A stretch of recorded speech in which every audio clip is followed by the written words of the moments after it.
Been a bunch of videos recently which I guess people think of as art, and I occasionally think of them as art myself. But whenever I know, I guess I'm talking about the videos I've got, like me dressed in a rabbit costume, or the one I did about Guy recently, or throwing things off cliffs, that kind of stuff. Um, but I have some problems with thinking about it as art, and I thought I'd just spend a couple of minutes just talking about that. Because, for me, the word art is so contaminated. It's a bit like one of those words like religion, you know?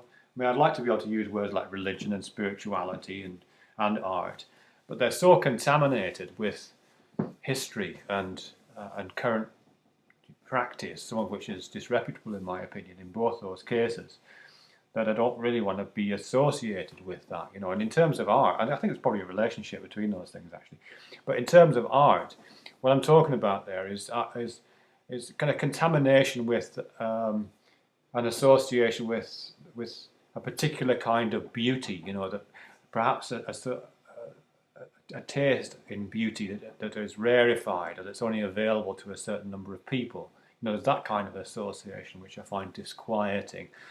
And then there's that whole association with commerce and the fact that art is a kind of an industry and there's a lot of cash involved in it. And if you kind of make it as an artist in whatever stripe, you know, or whatever discipline you work, then there's a kind of career path for you, and it's to do with, you know, getting a good gallery or getting a good promoter or getting an agent or, you know, whatever it may be. And the whole way that money works in that, and investment works, and status works with that, I just find, again, not something I'd want to be associated with, really.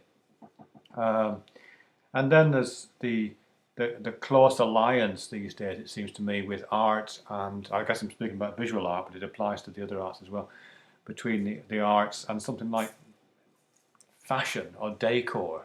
And I'm not saying anything bad about fashion or home decor. Of course, those things are, you know, necessary things to have around, I guess.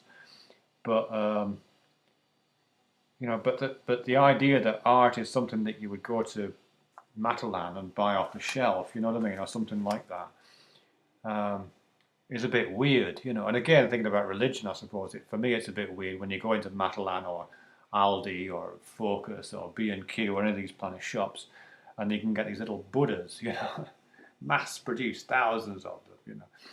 I don't know, just because they're a kind of an accessory to a lifestyle, or because they happen to match the colour scheme that you have in your kitchen, and people choosing art because it matches the colour scheme of their kitchen is a bit like that, really. And so again, that's an association and a history I just not doesn't make me feel very comfortable.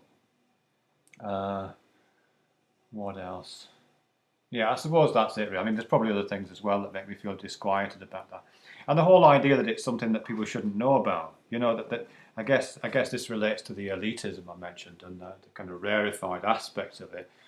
Is that it's got an association with a particular, well, in the UK certainly, kind of class system relationship, where that if you you know the arts are really only for, you know, the educated middle class or the educated upper middle class or something like that, you know, and anything that, you know, even the word, you know what I mean, no one would use the word art really outside of those, or would feel slightly sheepish about it, and I can understand that entirely.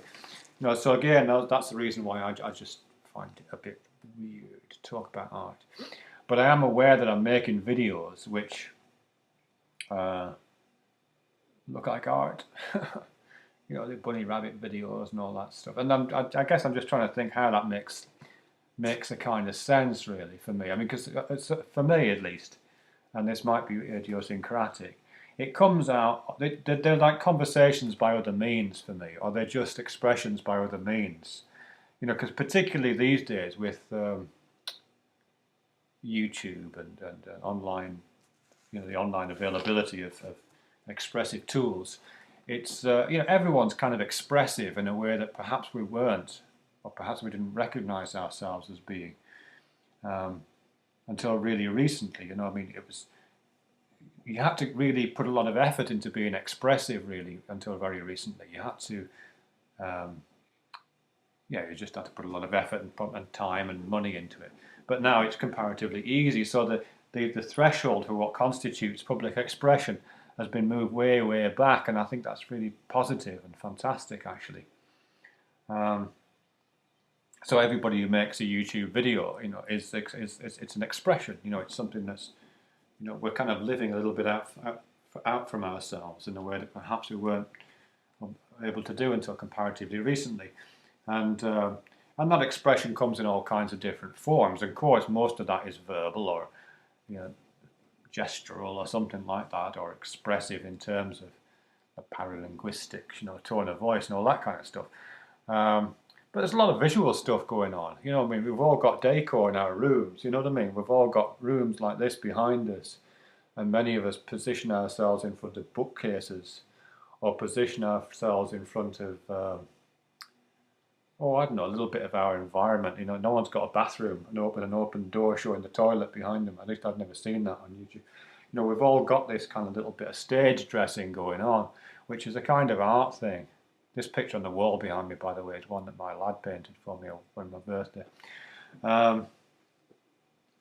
So I guess I'm just saying that, outside of the more straightforward conversation that we're doing, when we talk to each other and we answer each other and we express ideas and we talk alongside each other people's ideas, we are also doing all the other visual stuff as well, I think, and certainly the things that I'm doing, the more kind of idiosyncratic and possibly impenetrable or obtuse things I'm doing, I don't see as anything different to that. In fact, I have to say this, and this is a moment of, I hope this doesn't sound too self-aggrandizing, but I had a really proud moment recently here on YouTube. I did that rabbit video where I had this funny hat on, with the mirror glasses, and on the edge of a cliff just behind me here in Cornwall, and I had these fake hands made out of carrots, the ones. I did this funny horror thing. I was so proud of that, that people didn't kind of freak out with that really, or people really liked it, and kind of got it in some way. You know what I mean? I don't know if got it's the right word, but I don't know. It just made me really, really happy that people didn't. I don't know. It just people seemed to take it in their stride, and I thought that was fantastic. Because there's a way of looking at those videos, which puts it into a kind of history of performance art or a history of strange art practices, which I certainly wouldn't want it to be part of necessarily, because as I say, for me, it came out of a set of conversations about meat and about rabbits and about population and about consumption, and it just became it was for me a logical extension of that conversation by other means, or using a slightly different media, and I was really pleased that people seemed to take it in that in that spirit really. So that's just that really. So these things that I'm making are not art. It's like art with a line drawn through it. Because I would hate to think of them as, because as soon as you say something's art, as I said at the top end, you're kind of consigning it to that wasteland, where it just becomes fucking redundant, in my opinion. So I'm not really interested in that at all. I am interested in the idea of.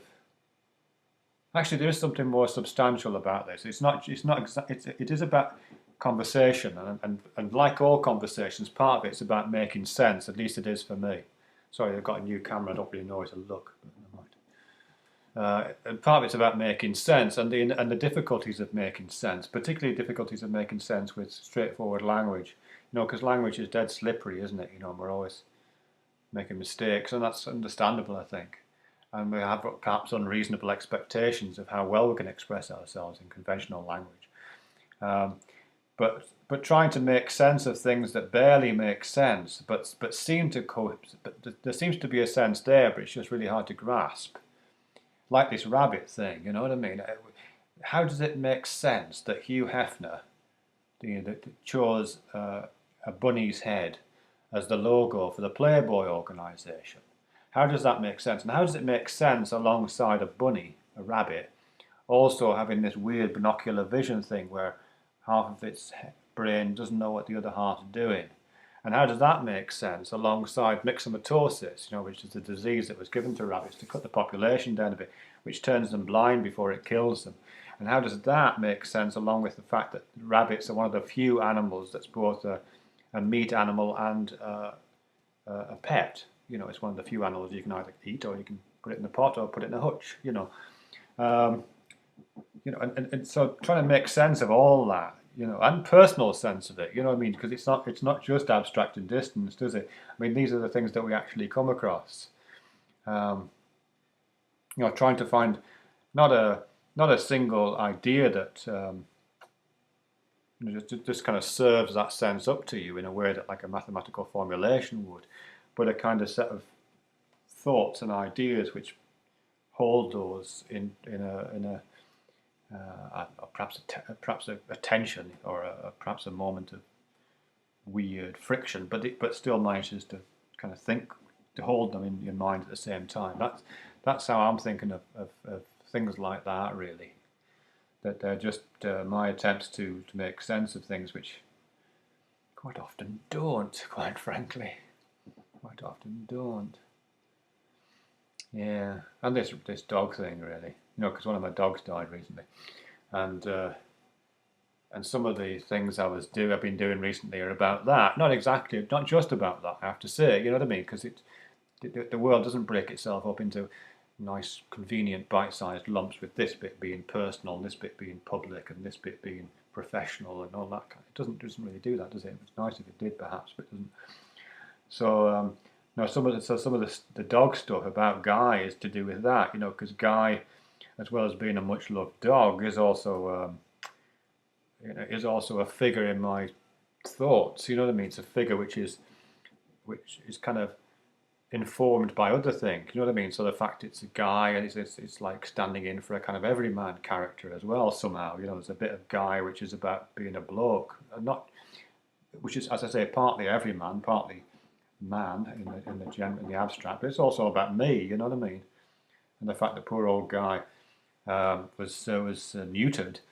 There's something interesting about that, and about how Guy was muzzled.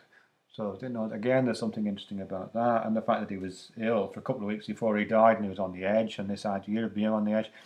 So that became and continues to be, I have to say, because I'm still thinking about the dog quite a bit. Is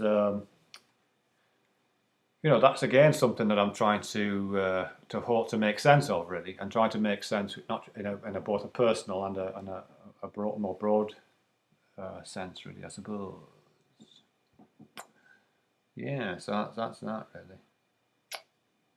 Yeah, I suppose I'm thinking back here, and I'm going to just use the spirituality word again, even though I'm not altogether keen, because in that essay from Susan Sontag that I've referred to a couple of times, about the aesthetics of silence, she talks about spirituality in this opening quotation where she says that about each generation having to reinvent spirituality for itself, with spirituality being, I can't remember the exact quotation, but it's something like the modes of deportment, the gestures, the behaviours, the things we do, in order to resolve the contradictions inherent in the human situation.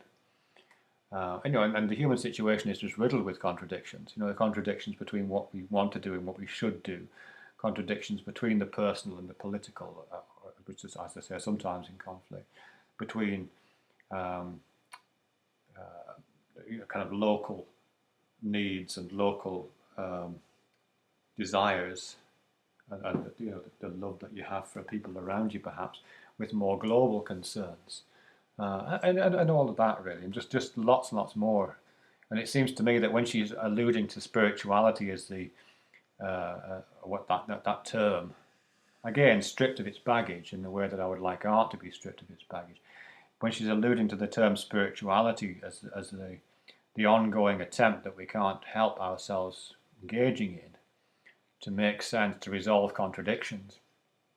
I mean, that's I guess, a good definition of any of what I think I'm up to with these videos. But I think to extend that, I think many of us are up to here in a form of conversation. Conversation is an art form, in my opinion, and trying to navigate the contours of our own ideas through exchanging them with one another and passing them across and constantly reinventing new metaphors to talk about what we're trying to make sense of, as if we're just constantly weaving this little skein of thought around these contradictory principles to try to hold them in the light for a moment. Anyhow, that's what I think. 15 minutes, 31 seconds, and